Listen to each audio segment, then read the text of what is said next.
Machiegni nyakurom gajuang e twak marwa mar rameny piny nasenyisi e kinde mokalo ni higani wachano kelo ni wenge manyien mondo mi wamed yawo mbap ng'eyo marwa kaka oganda Luo nyako tenre gi weche ma bende hinyowa ahinya, ma bende wanyalo bedo kod ng'eyo, dwaro mar ng'eyo matut. Dia ma kawuono antiere gi Nathaniel Oloo ma bende en jalony weche go mag mbolea. Ang' namiye thuolo mosu kendo mondo nyisu ni en to en ng'awa. Nathaniel no imore. Machiegni mosa nyikwa Ramogi. Ero kamano ahinya, amoso nyikwa Ramogi duto kamoro amora ma gintie, ma giwinjowa, ma ginenowa ni oimore uru e nying Ruoth Yesu. Ulri ne gini to in ng'awa. An ma loso kodu kawuono ni iluonga ni Nathaniel Otieno Oloo. Kuom jogo mong'iya matut ahinya iluonga ni wuon Nyatanga. Ero kamano. Ma jakanye. An jasakwa Awendo. Ero kamano ahinya machiegni ma en rameny piny ka bende ang'eyo ni intiere kod lony weche gi mag mbolea. Waseno ka twak mar mbolea mabandia medo mana nyayo paro mopogore pacho kae. Ma en gima ne pok waneno nyaka ne koso nitie higa moro ma bende ne nitiere weche mag mbolea mabandia manipogo ne jopur to ok onya bedo gi ng'eyo. Adieri manitie en ni e kinde duto mwasebedo gi program mar pogo mbolea, weche mag mbolea mabandia nyaka donjie. Nikech ing'eyo kaluwore gi achiedh nade gi achiel ariyo mag jopiny, mibadhi nyaka donjie.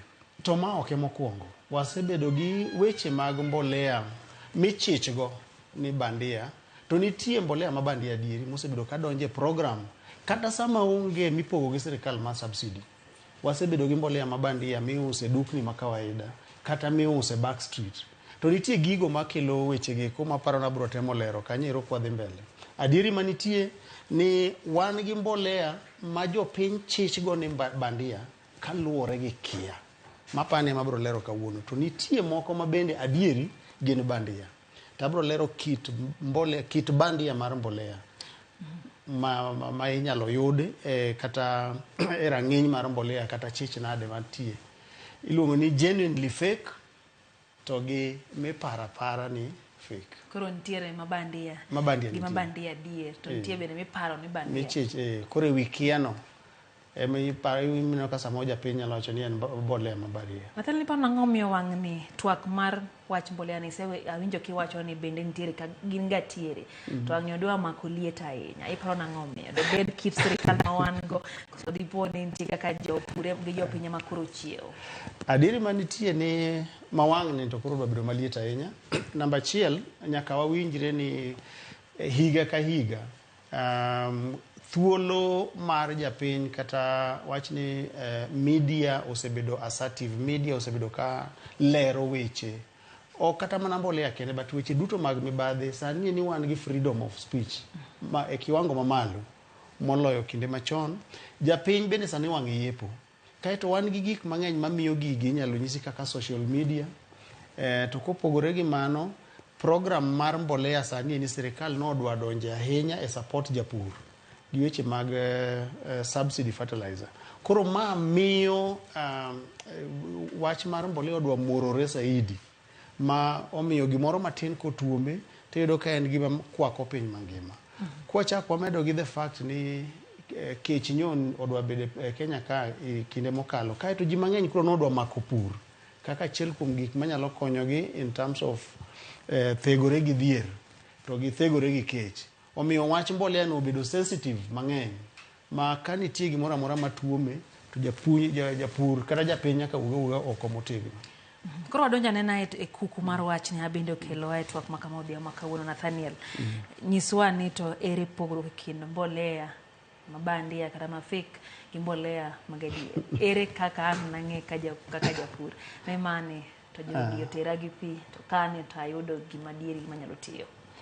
Okay, wachake chien matin. Mokwongo adieri manitie ni japur kata japiny ma kawaida, gik monyalo tiyogo mar chich kata mar neno ni mbolea ni nyalo bedo madieri kata mabandia en kuom gimoneno gi wang'e kata komule gi lwete kata kong'weye, to thoth gi ng'iyo ga gi wang'e. Koro kae kama problem nitie. Mokwongo jopur noseng'iyo ga gi mbolea manyachon. Ne wacho ni mbolea mar pitho na en granules kata mbulumbusro matindo tindo marotenge, to thothgi niketogi e bag ma blue. Ma kodwa pogore gi mano, to ok en japur chichni ok en mbolea maber. Kaeto mar top dressing na en mbolea marachar kata marabuor. Omiyo ji kinde mang'eny kanochako tiyo gi mbolea, na tiyo gi mbolea miluongo ni DAP, ma en diammonium phosphate. Aparo ni e screen kanyo wabiro nyiso mbele kanyo mondo anyisu DAP mantie. Kaeto top dressing kata mibole wi cham tok kosea piny, ni tiyo gi urea kata CAN. To gigi ji notiyogo ndalo mang'eny mochopo kama koro ka jo kalro nopimo lope ma Kenya ka, to yudo ni tiyo gi mbolea aina 2 kata 3 gi ketho lowo. Nochako gol nonro manyiso ni lopewa nitie ndhadho mang'eny magiwito kitiyo gi mbolea aina 2 go kende. Kaeto sirikal nogolo ywak ni kembe mondo chak loso mbolea moru miluongo ni blended fertilizer. Mbolea moru ni koro ikawo kit mbolea mopogore opogore tiruwe mondo ndhadho duto maonge lo inyalo yud e mbolea no. Sami timo maa, chuno ni koro idwa tiyo gi gik mopogore.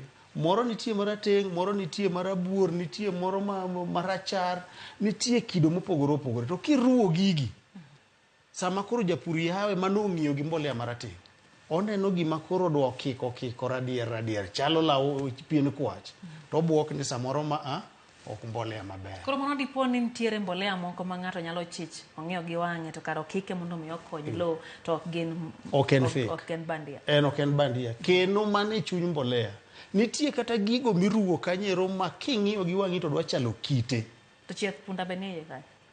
Mar punda ne to onge.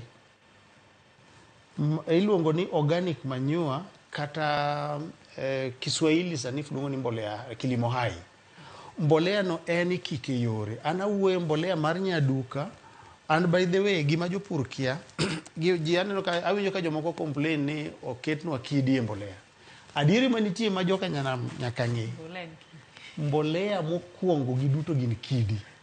Kaeto kidi ni irego, tiwang'o gi acid, kaeto iruwe gi chemicals moko, kaeto bedo granulated, korki kele. Sami wang'e gi acid no igolo impurities mamoko mondo dong' mapiwa, kaeto bed gima nyalo longore e pi. Koro nitie, wabro neno kanyero, mbolea manokwongo ahinya ma ji nothoro tiyogo iluongo ni DAP. Aparo na mi thuolo mondo mi koro inyiswa kit mbolea go achiel kachiel e wang' jowi moro mondo mi koro oganda bendo ne gi wang'gi kaka nyalo bedo kaka mbolea gi chalo. Koro abro nyisou mbolea ma ji noseng'iyogo chon, kaeto abro kelou mabiro sani, kik buog wang'u. Aparo ni kwa gine ka wadhi ane slide machielo.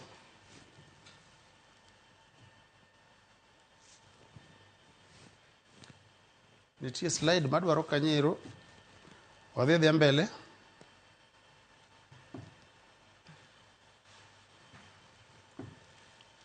Aya. Jowa ong'eyo ni mbolea mar komo en marateng' miluongo ni DAP. Koro adwa nyisou mokwongo ni DAP ok ochuno nyaka obed rateng'.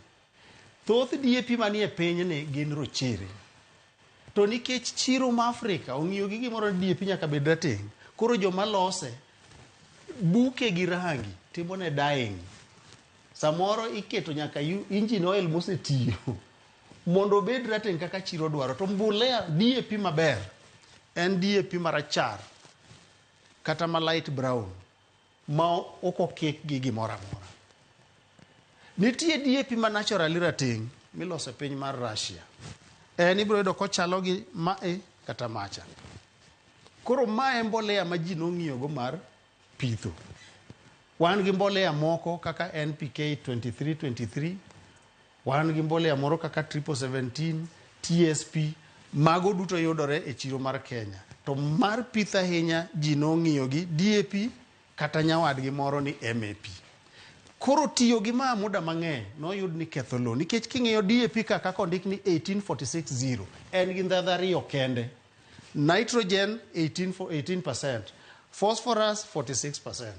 Koro kitiyogo higa ka higa, tichalo ng'amo kawo nyathi matin to oketo gi kuon gi ring'o pile pile, nyaka kwasho komake. Mae gima nomiyo lopewa odhi obedo gi chumbi ma asido donje ma koro chuno ni nyaka walok kit mbolea midwa pithgo. Emomiyo sirikal kane osetimo nonro nowacho ni alokuru DAP to ber to koro nyaka ruwe. Koro kwa kanyo wadwa ng'iyo ane mamoko ma gine ma samoro jopur no ok ong'iyo go maber. King'iyo wan gi DAP mana wacho cha. Okay? Wan gi mbolea moro makwar miluongo ni MOP kata muriate of potash. Ji mang'eny pok onene. King'iyo Kenya ka nitie kuonde mosenene kuonde bipidhe olembe to kaka wan kaka jokonagi gi kwa Ramogi muriate of potash ni wendo kuomwa. Ng'amo nene ma wendo nyalo woni kata en matofari moregi. Wan gi mbolea moro miluongo ni polysulfate. Abro wuoye mbele kanyo nikech ene masani ni okelo kok ahinya. Kaeto wan miluongo ni zinc sulfate. Gigi duto kidwaro mbolea manigi ndhadho aina 13 ma cham dwaro nyaka irugi te, to kiruogi tibro yudo gima koro ineno kani miluongo ni blend. Koro ma blend ni chalo nyoyo manigo oduma, manigo oganda, manigi njugu, manigi ukaeto chako ng'ade nyanya gi kitungu. Manyiso ni koro blend ni nigi teko mang'eny moloyo DAP kende kata urea kende kata CAN kende. Emomiyo blending ni timo. Koro ma emomiyo ineno ka koro sani eni wan gi mbolea manyien mabiro kidhi yawo bag cha tiyudo ka ok orateng' to ok okwar to ok orachar okikore to ng'ama kia to browacho ni yawa oke oruna gi magalagala gini fake. We wane kuma mbolea gi chakorego. Wasuda na mokwongo ka wabro duoge bang'e. Machielo no. Aya. Koro magi e gin ingredients kata kit mbolea mopogore opogore minyalo ru. To mbolea gi king'iyo gi thoth gi jo Kenya no ok ong'egi. Masani ka ng'ato ng'iyo to bro wacho ni yawa to ma mbolea mane. Wan gi MOP kata muriate of potash. Manigi ndhadho miluongo ni potassium. Inyalo yudo nitie mabet kwar ahinya, makwar to gi mabet ok kwar ahinya. Ten MOP achiel luwore gi kidi manoregi kiloke MOP. Wan ka gi gimoro miluongo ni sulfate of ammonia. Sulfate of ammonia kaka Nyanza ka jogo mapuro mchele gi jo Nyando kuchong'e. To kibiro kaka South Nyanza koni jo Migori kia sulfate of ammonia. Kagi nene nitie sulfate of ammonia machalo gi chumbi to nitie moro madwa chalo gi urea. Wan ka gi calcium ammonium nitrate CAN ji ong'eyo mang'eny. Wan gi urea piny kacha ji ong'eyo mang'eny to ging'eyo no rachar. Sani koro nitie urea mobiro manyien mothiedhi mobuk gi yath mondo kik olungre piyo kendo kik otim mang'owa kik owang' cham kik oketh lowo. Iluonge ni treated urea. Kokele bag tibro yudo ka en urea ma blue. Ma be nyalo buogo wang' jopur. So in short nitie gigo mabiro manyien kendo mabeyo kabisa to jowa ok ong'eyo. Korka mbolea ma blended miruwo koro adwa nyisou gimoro kae mosechendo kabisa miluongo ni polysulfate. Sani kembe duto maruwo mbolea tiyo gi kidini to nitie gimomiyo itiyo kode. Wadhiye machielo. Sawa. Sami ruwo mbolea nitie gigo ma itemo ni mondo obede bag kacha. Oduma kao ndalo 60 kata 70 e puodho. Moiki. Ndalo 100 gi wiye motuo. Omiyo mbolea mimiye mar komo nyaka bed ni nigi component kata nitie part malungore piyo mamiyo oa piny. To nyaka ichaki bed gi part moro ma ok lungre piyo malungore mos.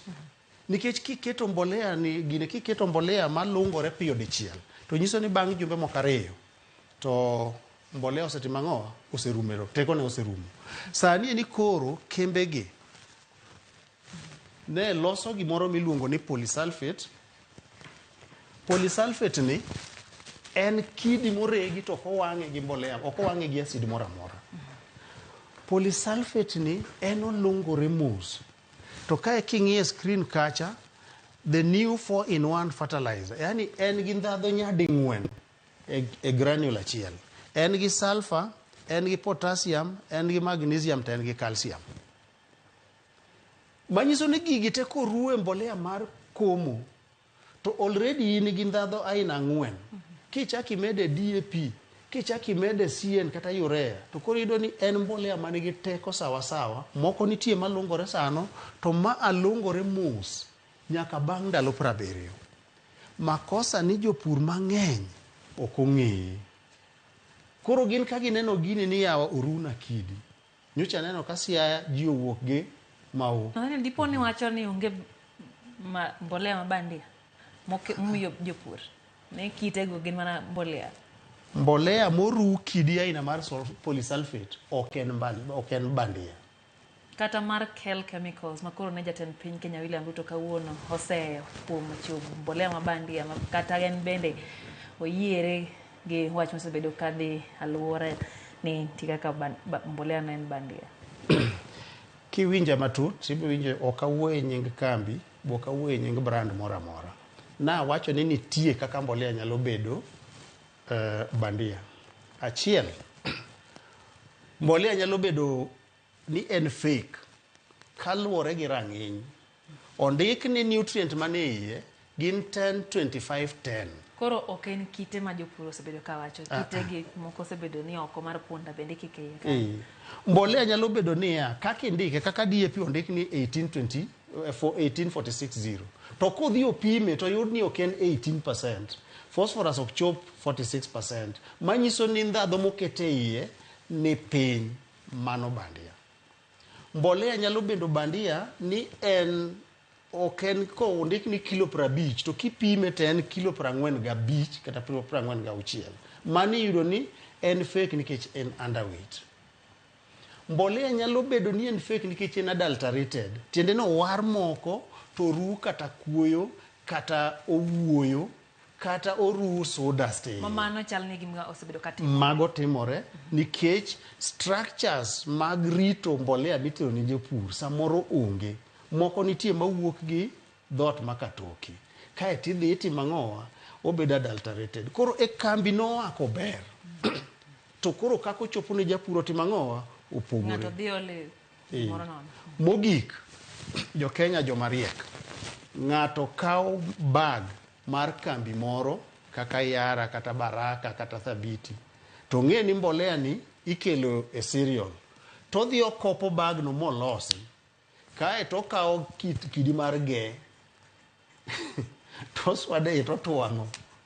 To nikech jo Kenya bohero gima cheap to gigik migole dhot makatoki, girdhi gi oe gi nyiewo, kae to dhi ofwenyo gi dala nang'owa Karo ting'o ge. Koro magi gin problems manitie. We need to have the integrity of the product and the process. Mama to sebedo ka onge nikech yudo ni kwa mfano samana serikali ne kelo program mar subsidy. Namba 1, nonego gilandi kembe te magimiyo contract. Ng'ane mabro kelo. Japur dhi ng'eyo kambi. Chon ong'e ni product makama mar kambi makama dhi biro. Kae to kembe gi onego kaw sample mar mbolea magidhi kelo to gitere deposit mag cereals ma japur nyalo dhi ng'iyo ni joka ng'ane dhi kelo machal kama, joka ng'ane dhi Baraka dhi kelo margi miluongo ni msingi, to msingi ni chal kama, Yara kelo microp mawang' ni chal kama, jo gine kelo kainok ni chal kama. Koro samo yiero to ng'eyo kit gimo nyiewo. To sani ing'e ni kia gima biro midhi rodhno go kanye mikawo to idhi yawe kisechopo dala kulki yudo ka en gimoro magalagala. Mogik, extension service nyaka sani ni chak tiyo motegno mondo gipuonj jopur. County government onengo invest or allocate resources ne county ne extension officers. Gibi kate kembe ma private omigi tiegruok manyien. Gicha giwuog oko gichop ir jopur, gipuonj gi pur manyasani. Koro mago gin gik mako chenro mako keti. Tiyudo ni incidents mag mbolea miwacho ni fake nyalo bedo matin. Aneno bende kiwuotho maber, naneno kiting'o mgo kuom kit mbolea kae, nyalo leronwa ni to mage aneno ka moro ni kala moro ka be lombo wang'. Tiwacho ni mae gin mana kite to ndhadhu mopogore gi rangi margi. Ok inyiswa ni to magi ere pogruok e kind mibiro go gi Nathaniel? Kuneno ka an gi packets madhi 6 matemo nyiso jowa ni mbolea ok en kaka na ging'eyo ni en mana DAP, CAN, Yore. Ging'eny. Kendo sani Kenya wakelo mbolea mang'eny. Example ka wan gi mbolea miluongo ni calcium carbonate kata lime. Kiwe agriculture lime mar poda mani mithiedho go lowo kitieko acidity. Wan gi lime mosebedo granulated molos maber minyalo tiyogo, inyalo ruwo gi mbolea ma kawaida. Ma iloso Kenya ka. Okay? Wan gi mbolea ma wang'eyo kaka CAN, anyisou example mare, mago granules mage. Wan gi mbolea ma koro sani enine kelo gine miluongo ni polysulfate. King'iye gi wang'i kamati ochalo kidi gadieri. Tinyalo ruwe gi moko tanyiso gimomiyo sani nitiyo gi polysulfate e ruwo gine. Jopiny ong'iyo gi urea ma kawaida marachar. Sani eni nitie urea miluongo ni urea mothiedhi, miluongo ni treated urea. Okete gimoro ni agrotain, mamiyo urea ma blue kiromo go kik buogi. Ok olungre mapiyo, to bende muche ok rum. En kitiyo kode to budhe lowo, to boko kel acidity e lowo. Wan nyaka gi mineral moro iluongo ni magnesium grit. En be kinene mbolea to dwa chalo kidi, to ok en kidi. En mana ni en gine malungore mos. En kit mbolea malungore mos. Wan gi moro ka ni gypsum kuom jogo manigi lope ma kuonde mag siany, madwaro ni mondo duok chumbi piny, inyalo tiyo gi gypsum. Ma be iloso Kenya ka. So in short, gimomiyo kelo gigi ni wan gi mbolea aina mang'eny. Koso ng'eyo ema miyo samoro wahinyore kaeto wakita achich nikech ok ket ler e gik mikelonwa. Puonj bende sani ni odok chien, jopur ok mipuonj kaka chon. Koro magi miyo gik mang'eny nyalo kethore kaluwore gi the fact ni japur onge ng'eyo to ler bende onge gik mi idwa tim. Japur tim nang'o kodhi e duka sani mondo mi ong'iew mbolea? Ng'eni sani koro pachgi osebedo ka chandore. Kopo ni odwa dhi ng'iepo to kia ni odwa ng'iepo nang'o nikech kia ni aina mane modhi romo go, dipo koromo gi ge mane wachicha. Kara bende dipo ni onya romo gi kata kuoyo. Kata kuoyo. Ere gima japur owinjo bed ni ng'eyo? Namba 1. Jowa nyaka lok kido. Gimoro nitie, kisungu moro wacho ni cheap is expensive. Gimipani nengo ne yot no, kare ema expensive molo gimoro amora. Jo ohero gimoro ni kamoro yukore mayom. Gik miuso gi dhot makatoke. Jo ae gigo. Ginyiew gik ma official mane gi barua kata gi receipt. Dhi nyiepe duka ming'eyo. Kendo jok ma uso gik ma fake kata e kor gwenge, kidhi Siaya to biro nyisi ni ng'ane uso black. Kidhi Awendo biro nyisi ni ng'ane go deal mar mbolea. To pod ji opong'o duka neno. Nikech bei ni piny. Nikech bei ni piny. Ikia ni 50 kata 100 moweni ogoniano, kari nyiewo mana sawdust. Koro kanyo wawe hero gik ma cheap. Ni ng'ato biro gi lori, ikia kumwae, ikia olenguruoni, to nyisi ni kawuono uso ni DAP siling 3,000. To bei gina ni idwa nyiewo do gine nero. Mano namba 1. Mar 2, wae wach mar dhi e chiro modeko. Jo hero gimoro no ita ka koth kor koringe ang'oa e agrovet. Uriedo ma ng'ato ero gamna marano ki ang'oa gimimiyi kia. Koro ging'iep chon ka gitimo e pitho. Ng'ama dhi e chiro modeko ikri ni dhi chamo mawembe motow. Chak chon. Mar 3, watim research. Sani sime obiro manyalo timo ni research moro amora. Kineno kata bag moro, goe picha, orne wuodi moro, penji namba mar kambi ni ogunia. Go ane namba no, iwinj ni to donjo. Tisom ne ng'ano ni to mbolea moro aneno kama en maru. Batch namba makama bung'e. Moko sani obiro gi gimoro ni QR code ma kimenyo gi sime to golo ni adiechieng'oa mbolea no kata kodhi. Koro jowa ogine, ae mbolea mipime chiro. Aonge gi lweny gi mine ma uso mbolea me chiro. To gima adieri mantie ni mbolea mose yawo teko ne rumo. Mbolea mose mipimo ni gorogoro. Ikia ni gorogoro en kilo 1 kata kilo 2 kata kilo 3. Teko ne bende dhi piny. Teko ne bende dhi piny. Mar ariyo, pod inyalo ruwe nikech mibadhi opong'o pinyni. Koro mago gin gik magitimo ang'owa ma mondo gidok chien. Ka nitie mbolea e cereal, dhi e cereal nyiew mbolea manigi barua. To kinyiewe e tok chiel maka cereal, ng'e ni kanyo wach nyalo gine. To nyiep chon maka nitie wach moro tinyalo fwenyo. Kae to jotendwa mwayiero bende waket gi tesre mondo gitem nononwa adiech gigi. Sani onego bed ni gavana ka gavana oseng'e ni to mbolea mane mikele kaunti mare. Mondo nyis jopiny ni kidhi magi ma ema dhi biro. Ting'e ni koro sani ni chal ka gima serikal timo mato, serikal matinde bende kiaya tipo mana ka gimiromo go kanyero, mbolea modonjo Migori, ichak igolo itero Transmara, kiobet nade. Koro magi gik mamiyo japiny koro ok nyal bedo ga diech gini. Tiparo nade Nathaniel kaka mbolea odhi modonjo okalo nyaka jopim kaka chal mar mwandu nitiere kata KEBS jopatimo nonro bende ng'iyo chal mar mwandu kae to bedo dhi modonjo mochopo NCPB ka piny owacho.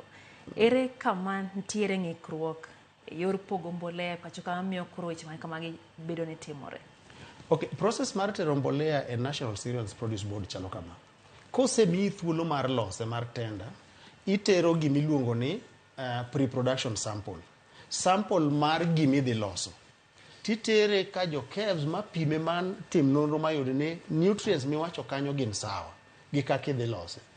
Koro kosemiyi that authority to produce and distribute, ilose kata iruwe kata iome loka, tikawe titere cereals gi order momiyi. Makosa matimore namba 1, nonego bed ni ka jo KEBS osepimo mane iloso, to kisetere chiro, giluwo bang'i e chiro kucho mondo gikaw samples. Gigine ni to mitere chiro be chalre gi mani itero mondo ginon.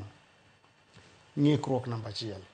Either KEBS onge gi capacity kata nitie nyao moro mamiyo ok gitim gigo. Ko kamano to nitie mibadhi.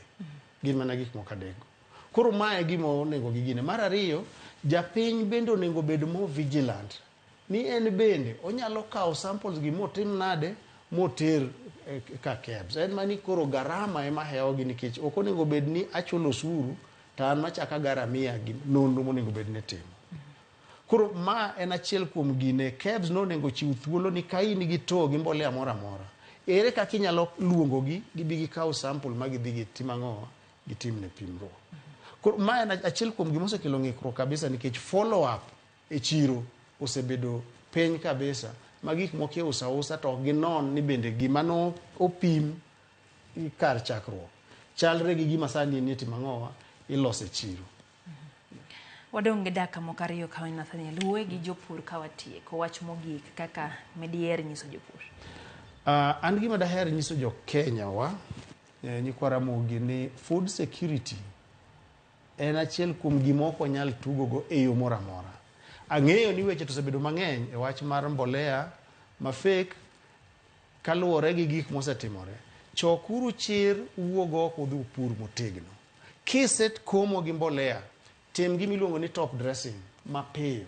Top dressing ka wasebedo kwa puonjo jopur. Kik itime dichiel kaka watime ni kiseketo koduma gike nungo ni kata gine tiweyo. Pog top dressing diriyo, itime koduma gike ogwandi kendo kohaw nungo ni, kaeto doe wang' sa, rit kudni gi gik moko maketho cham mondo wang'i kaka wanyalo keyo. Mbolea to nitie ma fake lakini otin. Mang'eny machando jopur en kia kit mbolea mokel. Rokamano kuom loso thuolo kendo go kod mbaka kendo ageno ni jopur magwa kendo ganda jo Kenya nitiere kod ng'eyo mathoth ka bende koro ng'eyo ni kidi ya mbolea. Mane chuny mbolea.